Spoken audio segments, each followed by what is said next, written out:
নমস্কার, মহুয়াস cooking with ব্লগে সবাইকে স্বাগত। আজকে আমার রেসিপি সজনে ফুলের ভাজা। এই বসন্তের শুরুতে সজনে ফুল খাওয়াটা কিন্তু শরীরের পক্ষে খুবই উপকারী।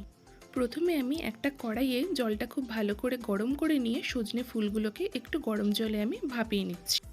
আমরা কিন্তু ফুলগুলোকে একদমই সেদ্ধ করব না, গরম জলের মধ্যে জাস্ট আমরা একটুখানি ভাপিয়ে তুলে নেব। যেহেতু সজনে ফুলের মধ্যে অনেক ছোট ছোট পোকা থাকে যা খালি চোখে দেখা যায় না, তো সেক্ষেত্রে ভাপিয়ে নিলে সেই জিনিসটা থাকবে না। ফুলগুলোকে আমি জল থেকে তুলে একটা ঝুড়ির মধ্যে জল ঝরানোর জন্য রেখে দিয়েছি। এবার কড়াইতে আমি একটুখানি সর্ষের তেল গরম করে এই তেলের মধ্যে আমি একে একে শুকনো লঙ্কা এবং কালো জিরে ফোড়নের জন্য দিয়ে দিলাম। ফোড়ন থেকে যখন একটা সুন্দর গন্ধ ছাড়তে শুরু করেছে, এইবারে আমি কড়াইয়ের মধ্যে কেটে রাখা আলুগুলোকে দিয়ে ভালো করে নাড়িয়ে নিচ্ছি। আলুগুলোকে কিছুক্ষণ নাড়িয়ে নিয়ে এবারে আমি কেটে রাখা যে পেঁয়াজগুলো ছিল সেগুলো ভালো করে আলুর সাথে আমি মিশিয়ে নিচ্ছি।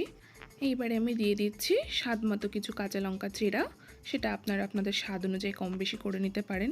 দিয়ে দিচ্ছি আমি লবণ, দিয়ে আবার খুব ভালো করে মিশিয়ে আমি ঢাকা চাপা দিয়ে কিছুক্ষণ এটা হতে দিচ্ছি। মিনিট 3 পর আমি ঢাকাটা খুলে এবার সজনে ফুলগুলো দিয়ে খুব ভালো করে আমি মিশিয়ে নিচ্ছি। মিশিয়ে আবার আমি কিছুক্ষণের জন্য ঢাকা চাপা দিয়ে এটাকে আমি ভালো করে সজনে ফুলগুলোকে সেদ্ধ হতে দেব। কিছুক্ষণ পর আমি ঢাকাটা খুলে নিয়েছি। এই পর্যায়ে আলুগুলো মোটামুটি সেদ্ধ হয়ে গিয়েছে। এবারে আমি হলুদ গুঁড়ো দিয়ে খুব ভালো করে মিশিয়ে নিচ্ছি। এইবারে আমি গ্যাসের ফ্লেম সম্পূর্ণ হাইতে রেখে ফুলগুলোকে খুব কড়া করে ভেজে নেব। অনেকের কাছে সজনে ফুল একটু তিতকুটি লাগে খেতে। এই পদ্ধতিতে রান্না করলে তিতকুটি ভাবটা আর থাকবে না। আমাদের সজনে ফুল ভাজা সম্পূর্ণ তৈরি হয়ে গিয়েছে।